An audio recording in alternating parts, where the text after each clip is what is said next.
Los seres humanos somos animales de superficie y tenemos un prejuicio de seres superficiales. Nos imaginamos que toda la vida debe ser de índole superficial, cuando en realidad la mayor parte de la vida es subterránea. Tomás Gold.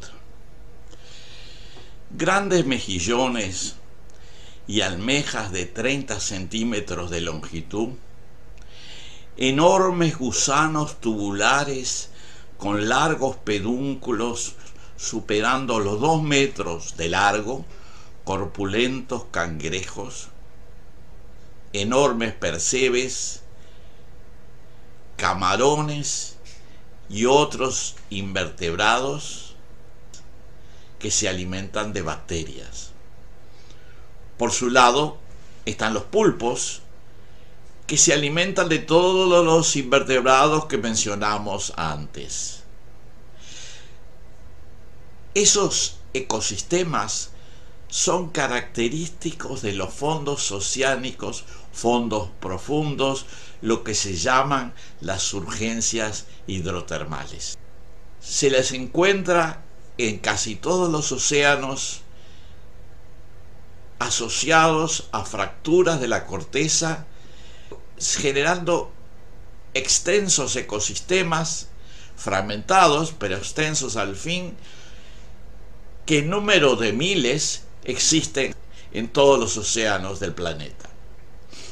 Los científicos descubrieron que los mejillones y los gusanos tubulares, de lo que estamos hablando, dependen de una relación cercana y viva, una simbiosis con las bacterias para su nutrición.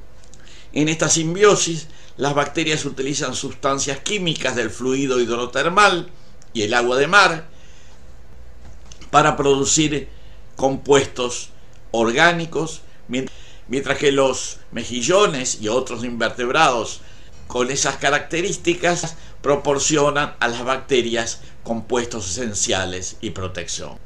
Las surgencias de las que estamos hablando están constituidas principalmente por metano y son ricas en azufre. También son muy ácidas. El pH varía entre 1,75 y 4,60, o sea, muy ácidas. Si bien se pensó que estas urgencias eran rarezas geológicas y biológicas, ahora se considera que constituyen un fenómeno importante en los ecosistemas oceánicos, en la vida marina y en el clima global. Muchos de estos ecosistemas se sitúan a gran profundidad, generalmente entre 1.000 y 4.000 metros, asentados a lo largo de las dorsales oceánicas y en otras zonas volcánicas submarinas. Son zonas de emergencia de fluidos ricos en hidrocarburos, como decía, fundamentalmente metano, también sales de azufre y otras sustancias minerales. A pesar de la aparente hostilidad de las condiciones de temperatura, presión y composición química del agua, estos ecosistemas poseen una rica biodiversidad. Como decíamos antes, todo el ecosistema reposa en una flora bacteriana muy rica que aprovecha la energía química y térmica de las emanaciones para desarrollar su metabolismo y a menudo, como señalábamos, vive en relación simbiótica con los organismos pluricelulares locales. Las fuentes de energía en dichos ambientes son sobre todo de tipo químico, basadas en la oxidación e hidratación de hidrocarburos, en particular de metano, generando hidratos de metano y sulfuros de hidrógeno. En algunos casos las emanaciones son calientes, pero también existen otras donde hay manantiales fríos de petróleo, gases hidrocarbonosos y de azufre.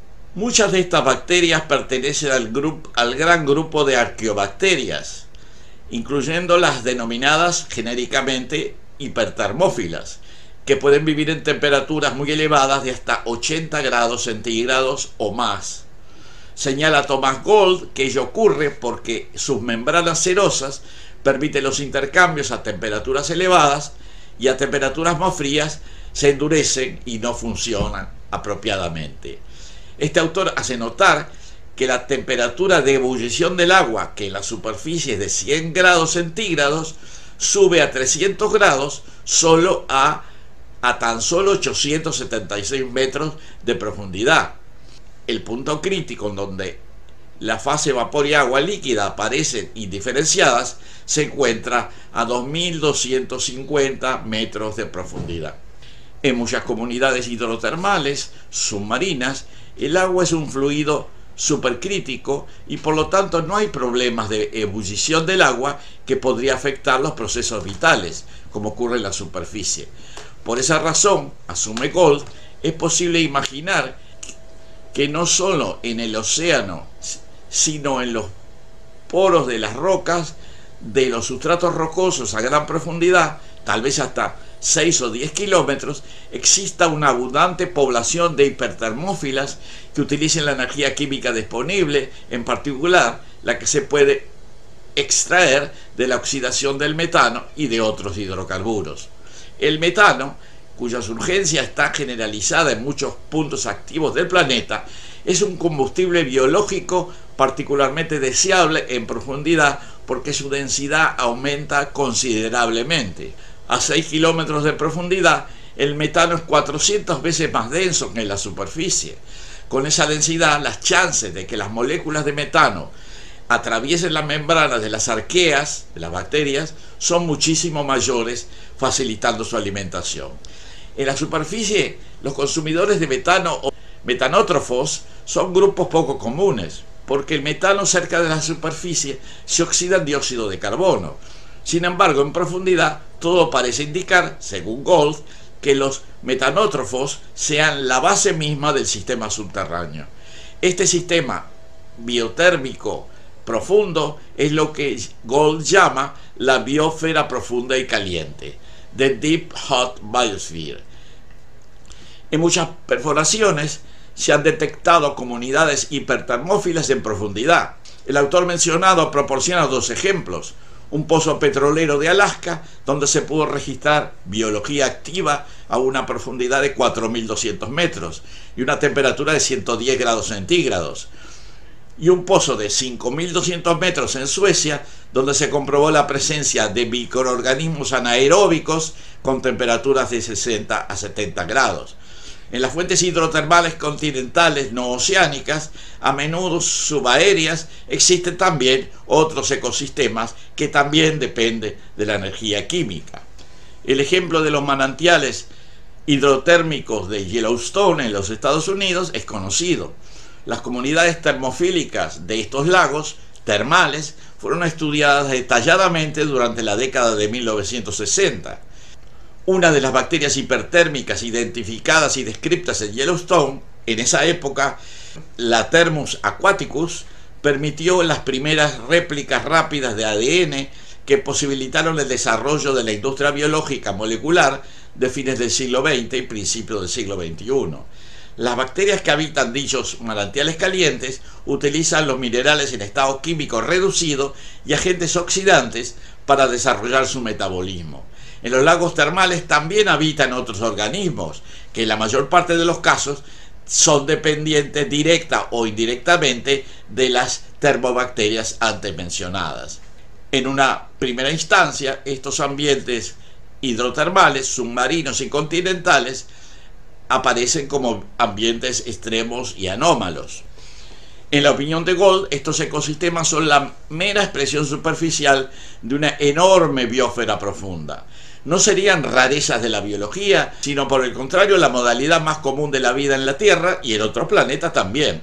Sostiene este autor con fuertes argumentos que en la inmensa mayoría de los casos la vida se basa en la energía química y que la verdadera rareza biológica es la vida de base fotosintética. Los seres humanos somos animales de superficie y tenemos un prejuicio de seres superficiales. Nos imaginamos que toda la vida debe ser superficial, cuando en realidad la mayor parte de la vida es subterránea. La presencia de la vida superficial en la Tierra es un fenómeno muy poco común, que se dio debido a las particulares características de temperatura, presión y composición gaseosa o líquida de la atmósfera e hidrosfera que tiene este planeta, y el influjo de radiaciones luminosas del Sol que permite realizar la función fotosintética para sintetizar los compuestos de carbono que constituyen lo que llamamos materia orgánica. Comprender este hecho será muy importante cuando llegue el momento de explorar otros cuerpos celestes con el propósito de encontrar otras manifestaciones del fenómeno vital que seguramente existen.